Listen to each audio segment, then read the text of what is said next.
Actualidad Radio. La información nunca sonó tan bien. Está con nosotros Sergio Velasco, él es politólogo y columnista español. Sergio, muchas gracias por atendernos. ¿Cómo estás? Muy buenos días.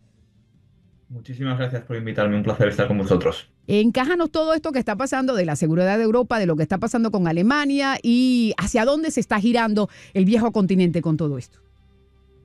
Bueno, después de la llegada de Donald Trump a la Casa Blanca, está claro que Europa necesita encontrarse de nuevo. Muchos veníamos advirtiendo de esta posibilidad de que Europa necesitaba su independencia geopolítica, su independencia económica y volver un poco a lo que había sido Europa, porque ya no lo estamos viendo. Quieren entrar en la mesa de negociación, pero realmente no tenemos ese poder. Está al lado de Estados Unidos, está al lado de Ucrania, Rusia y China, pero parece que Europa, entre comillas, aunque ha ayudado mucho en la guerra con Ucrania, no tiene su puesto asegurado. Y una de las cosas que están criticando muchos líderes europeos a Trump es dejarles de lado, etcétera, etcétera, pero asimismo yo creo que se tiene que ver como una oportunidad para que Europa vuelva a ser importante, para que Europa vuelva a reforzar la seguridad. Recordemos que la gran mayoría de los países europeos no han cumplido durante estos últimos años el 2% mínimo de PIB para defensa, que es uno de los requisitos que tiene la OTAN, solo lo cumplía Polonia. Entonces, creo que es una cosa muy positiva en el futuro para Europa si de verdad los líderes europeos quieren cambiar esa dinámica y tener un papel fundamental en la geopolítica mundial. Ahora, y ese condicionamiento que dices al final, ¿cómo lo ves? ¿Tú crees que sí hay esa voluntad? Teniendo en cuenta que Estados Unidos le está enviando el mensaje claro, no podemos tener abiertos dos frentes y parece que se quieren enfocar ahora en el Pacífico. Veremos si hay voluntad política, eso va a ser lo más complicado porque se necesita una reagrupación no solo en lo militar, sino en lo económico, en lo geopolítico, y veremos si hay políticos con verdadera voluntad. Realmente no veo a líderes como von der Leyen, que es la presidenta de la Comisión Europea, o líderes como, por ejemplo, el presidente de Bélgica o algunos otros presidentes, o el mismo posible nuevo canciller Friedrich Merz, con esa visión, pero la tendrán que hacer sí o sí si realmente quieren ser importantes a nivel geopolítico y no ser lo que realmente Europa puede acabar siendo, que es volver a una decadencia tras los años gloriosos que hemos tenido hasta ahora. ¿Qué papel puede jugar Alemania ahora con el potencial nuevo canciller? Veremos, yo espero más de lo mismo porque Friedrich Merz ya dijo que no iba a hacer un gobierno de coalición con Alternativa por Alemania, con AfD, que es el partido que ha quedado segundo, que está más a la derecha de la CDU, de los demoscristianos.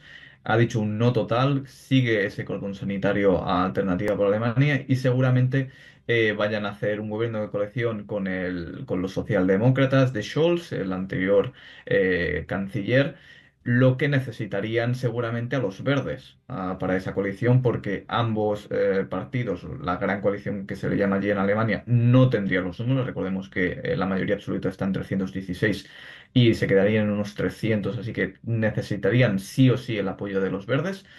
Y si es esa nueva coalición, que seguramente lo será, no esperaría unos grandes cambios. A lo mejor en economía podría ser con un poco más liberales, un poco de más de bajada de impuestos, etcétera, etcétera. Pero no esperemos grandes cambios en la política alemana si acaba sucediendo esa coalición, que es la que ha habido cuando estaba Merkel durante muchos años. Así que no podemos esperar un gran cambio.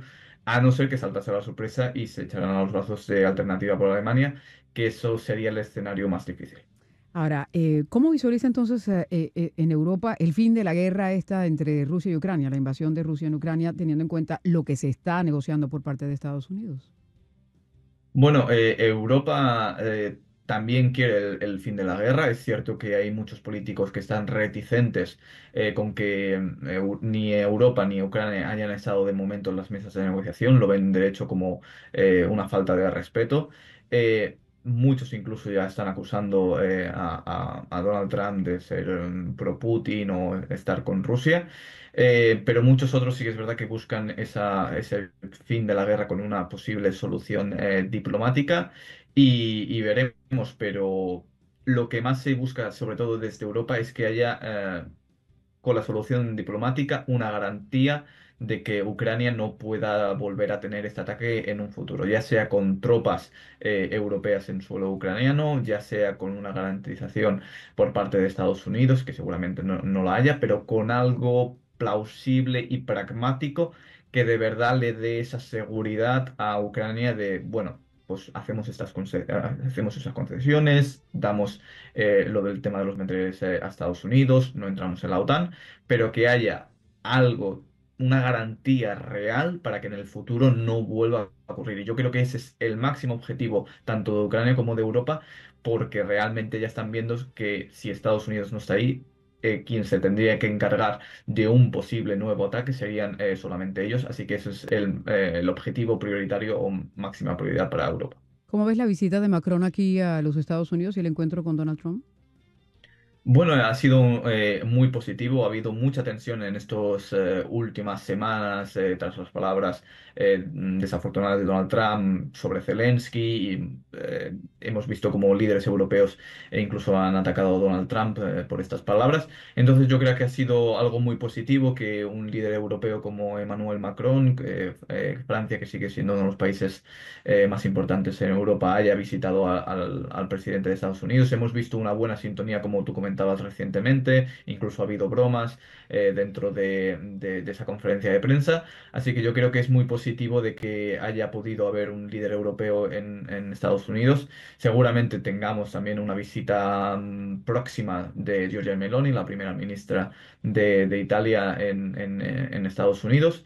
Así que yo creo que es algo muy positivo de que un líder europeo haya podido estar con Donald Trump y sobre todo pues hablar de las cuestiones más importantes como es la guerra entre Rusia y Ucrania y su posible eh, término con la solución diplomática. Ya, acabar con la guerra, que es lo que hay consenso en eso, lo que no se sabe es cómo no. Una de las cosas que sí quedó plasmada ayer con esas resoluciones que se aprobaron y que no se aprobaron fue que las Naciones Unidas está cada vez más irrelevante. Sí, exactamente. O sea, al final es un órgano que está por estar, pero que realmente no tiene peso ni geopolítico, ni político, ni siquiera de influencia. Ya hemos visto como, por ejemplo, Israel votó en contra también y casi nadie lo menciona junto a Estados Unidos y con Rusia. Entonces vemos como hay decisiones un poco contradictorias, otras no tanto. Pero realmente lo que diga o lo que se deje de decir ahí no tiene ninguna consideración política futura. No marca para nada. ¿Qué otra cosa se está observando en Europa cuidadosamente desde el punto de vista político, Sergio? Bueno, realmente sobre lo más importante actualmente y lo que hemos escuchado en todas las noticias de todos los países en Europa es sobre todo el posible término de la guerra entre Rusia y Ucrania, eso es lo más importante. Y luego el tema de los aranceles, saber cómo Mm. puede ocurrir ese tema. Vemos como hay algunos líderes, como por ejemplo Giorgia Meloni ha conseguido que Italia tenga una excepción por eso.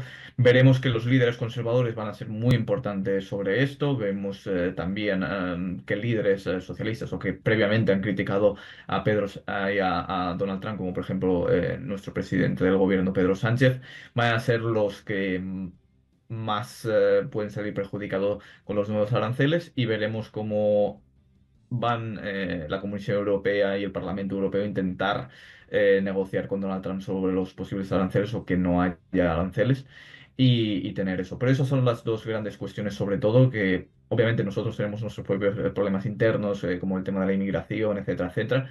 Pero ahora mismo se está centrando sobre todo en la relación entre Estados Unidos y Europa y lo de Rusia y Ucrania. Muy bien, pues seguiremos también monitoreándolo todo. Sergio, muchas gracias por este contacto. Muchísimas gracias a ustedes, que tengan un gran día. Buen día.